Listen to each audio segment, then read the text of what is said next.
बुनियादी हैसियत इस लफ्ज़ को खुशख़त लिखना सीखेंगे। सबसे पहले लफ्ज़ बुनियादी को लिखते हैं। बुनियाद में देखें कितने हर्फ हैं, 4 हर्फ हैं, बा, नून, या और अलिफ। बा को लिखेंगे पहले इकट्ठा करके, हम सारे लफ्ज़ को नहीं लिखेंगे। पहले थोड़ा सा लाइन से ऊपर हम देखें, बा को लिख लेंगे।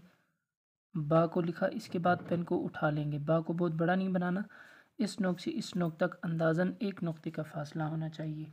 इन 2 नोकों के दरमियान यहाँ पर तकरीबन 1 नुक्ते का फासला होता है, इससे ज़्यादा छोटा या बड़ा नहीं होता। इसके बाद इसके साथ जो यहाँ पे लफ्ज़ है ये वाला, ये जिस तरह हम लिखते हैं दुनिया लफ्ज़ लिखते हैं, हम एक लफ्ज़ लिखते हैं दुनिया, या नया हम लफ्ज़ लिखते हैं नून या अलिफ लिखते हैं। तो ये वाला जो लफ्ज़ है नून या अलिफ का, ये इसके साथ हम ऐड करेंगे। पेन को उठाकर एक ही बार में नहीं करेंगे जी, पेन को उठाया यहाँ से, अब यही नून या अलिफ इसके साथ जो है वो जोड़ दिया, बा, नून और ये अलिफ। अच्छा, इसमें ये भी ख्याल रखना है कि लफ्ज़ का जैसे कि उसूल है कि हर लफ्ज़ का सिर्फ आखिरी हिस्सा लाइन पर आता है। देखें ये भी लाइन से ऊपर होगा पहले वाला, ये दूसरा जो स्टेप है ये भी लाइन से ऊपर होगा थोड़ा सा, आखिरी जौन सा स्टेप है ये वाला ये लाइन पर होगा। हर लफ्ज़ का आखिरी हिस्सा लाइन पर होता है, ये उसूल जो है वो समझ लेना चाहिए। इससे पहले जितने भी हैं उस लफ्ज़ के पार्ट बन रहे होते हैं वो लाइन से ऊपर बनते हैं जी। इसके बाद दाल बनाते हैं। दाल को भी हम 2 स्टेप में बनाएंगे। पहले थोड़ी सी हम इसकी गोलाई बनाते हैं। पेन को उठा लिया, अब यहाँ पे ये छोटी सी ज़बर की तरह, जिस तरह एक ज़बर होती है, ज़बर की तरह हमने ये छोटी सी लाइन यहाँ पे इसके साथ लगा लेनी है। अब मैं ये ज़बर इसलिए कह रहा हूँ क्योंकि अगर आप इकट्ठा लिखते हैं इसको तो बसा औक़ात ये होता है कि ये बड़ी हो जाती है, या आप इसके बरक्स कोई गलत सूरत बना देते हैं जी। तो इस तरह आपने 2 स्टेप में बनाना है। पहले थोड़ी सी गोलाई, उसके बाद ज़बर आपने छोटी सी बना देनी है। इसके बाद छोटिया बनाते हैं, 3 स्टेप में हम बनाएंगे। पहले तिरछा इसको गोलाई के साथ, थोड़ी मामूली सी गोलाई के साथ ऊपर से नीचे उतार कर लाना है। इसके बाद यहाँ पर हमने नुक्ता लगा देना है। नुक्ता लगाया, तीसरा अब जो स्टेप है वो दायरा है। मुकम्मल गोलाई देते हुए नीचे से ऊपर तक हमने इसको उठा लेना है। इसमें देखें 3 स्टेप थे, एक इसको हमने नीचे उतारा, दूसरा हमने यहाँ पर नुक्ता लगाया, तीसरा हमने गोलाई दी। गोलाई हम तकरीबन इस जगह तक बराबर करेंगे और ज़्यादा यहाँ पर फासला भी नहीं देंगे।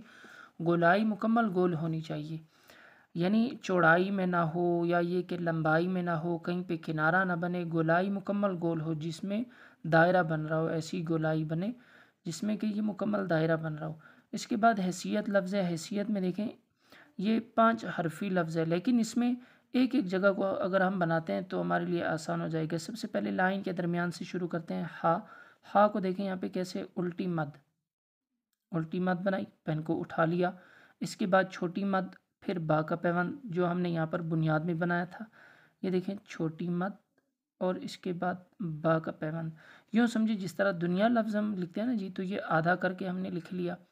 इसके बाद ये फिर से छोटी मद और बड़ी रा, जिस तरह के एक लफ्ज़ हम लिखते हैं नियत, तो ये नियत वाला आगे लफ्ज़ जो है इसके साथ, ये हमने ये कई बार सीखा भी होगा। ये छोटी मद लाइन से ऊपर, बड़ी रा लाइन पर, और उसके बाद ये ता, ये भी लाइन पर।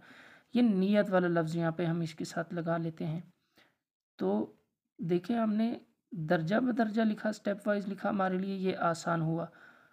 हा, या, सा, या और ता।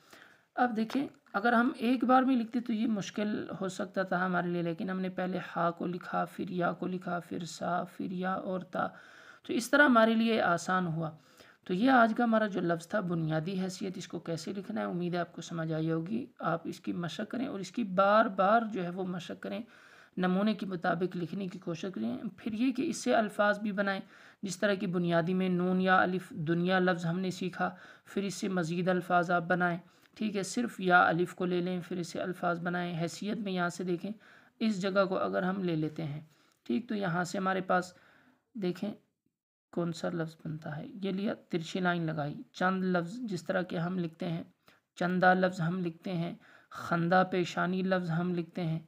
ठीक, फिर ये ऊपर की तरफ अगर हम ले जाएं, जिस तरह जनाजा लफ्ज़ लिखते हैं, हया लफ्ज़ लिखते हैं, तो देखें एक एक हर्फ से कितने बन रहे हैं जी।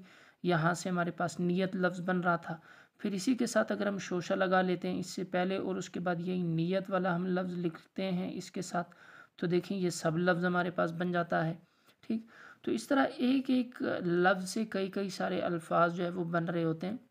उम्मीद है ये आज की वीडियो आप लोगों को पसंद आई होगी। आप अगर मज़ीद इस तरह की वीडियोस चाहते हैं, रोज़ाना की बुनियाद पर मैं थोड़ा बहुत जो है एक एक लफ्ज़ अपलोड करता रहता हूँ, मुश्किल और आसान लफ्ज़ अपलोड करता रहता हूँ आप लोगों के लिए।